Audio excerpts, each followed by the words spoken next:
Hi friends, welcome back to my channel. இன்றைக்கி நம்ம பார்க்க போகிற வீடியோன்னு பார்த்தீங்கன்னா, மதுரை மீனாட்சி திருக்கல்யாணம் 2026 அன்று வீட்டில் செய்ய வேண்டிய வழிபாடு பற்றி தான் பார்க்க போகிறோம். மதுரை சித்திரை திருவிழாவில் நடைபெறும் அன்னை மீனாட்சியின் திருக்கல்யாணத்தில் கலந்து கொண்டு அன்னை மீனாட்சி மற்றும் சொக்கநாதராகிய சிவபெருமானின் அருளை பெற வேண்டும் என்று அனைவரும் விரும்புவதுண்டு. ஆனால் அனைவருக்குமே மதுரைக்கு சென்று அன்னையின் திருக்கல்யாண வைபவத்தில் கலந்து கொள்ளும் வாய்ப்பு கிடைப்பது கிடையாது. அப்படி மீனாட்சி திரு கல்யாணத்தில் கலந்து கொள்ள முடியாதவர்கள் வீட்டில் இருந்தபடியே அன்னை மீனாட்சியின் அருளை எப்படி பெறுவது என்பது பற்றித்தான் தெரிந்து கொள்ள போகிறோம். உலக புகழ்பெற்ற மீனாட்சி அம்மன் கோவிலில் நடைபெறும் மிக முக்கியமான விழாக்களில் முதன்மையானதாக கருதப்படுவது மதுரை சித்திரை திருவிழா. சித்திரை மாதத்தில் 12 நாட்கள் நடைபெறும் இந்த விழாவில் மதுரை மட்டுமின்றி அதை சுற்றியுள்ள அனைத்து ஊர் மக்களுமே இந்த விழாவை தங்கள் வீட்டு உற்சவமாக நினைத்து வழிபடுவது வழக்கம். அதிலும் குறிப்பாக மதுரை சித்திரை திருவிழாவின் முக்கிய நிகழ்வுகளில் ஒன்றான மீனாட்சி திரு கல்யாணத்தை காண ஆயிரக்கணக்கான மக்கள் மதுரையில் கூடுவது வழக்கம். இந்த ஆண்டு மீனாட்சி திரு கல்யாணம் ஏப்ரல் 28 செவ்வாய்க்கிழமை நடைபெற உள்ளது. மீனாட்சி திரு கல்யாணம் கோவிலுக்குள் இருக்கும் திரு கல்யாண மண்டபத்தில் நடத்தப்படும். இங்கு நேரடியாக சென்று மீனாட்சி திரு கல்யாணத்தை நேரில் தரிசிக்க அனைவருக்குமே அனுமதி கிடையாது. ஆன்லைனில் முன்கூட்டியே முன்பதிவு செய்து அதற்கான டிக்கெட் மற்றும் பாஸ் வைத்திருப்பவர்களுக்கு மட்டுமே கோவிலுக்குள் நடைபெறும் திரு கல்யாண வைபவத்தை நேரில் தரிசிக்க முடியும்.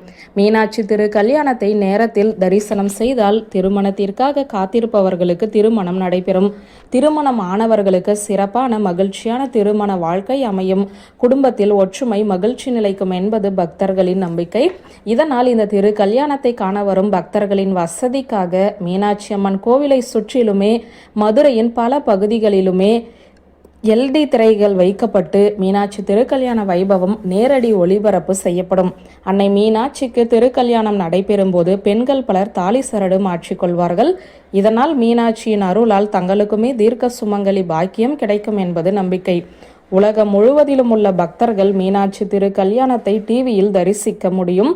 இந்த நாளில் அன்னை மீனாட்சியின் அருளை பரிபூரணமாக பெறுவதற்கு வீட்டிலிருந்தே மீனாட்சி திரு கல்யாணத்தை தரிசிப்பதுடன் சில எளிமையான வழிபாடுகளையும் வீட்டில் செய்வது சிறப்பு.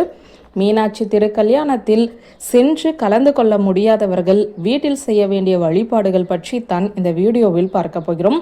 மீனாட்சி திரு கல்யாணம் அன்று அதிகாலையில் எழுந்து குளித்து வீட்டை சுத்தம் செய்து வீட்டில் இருக்கும் அன்னை மீனாட்சியின் படத்திற்கு வாசனை மலர்களால் அலங்காரம் செய்ய வேண்டும்.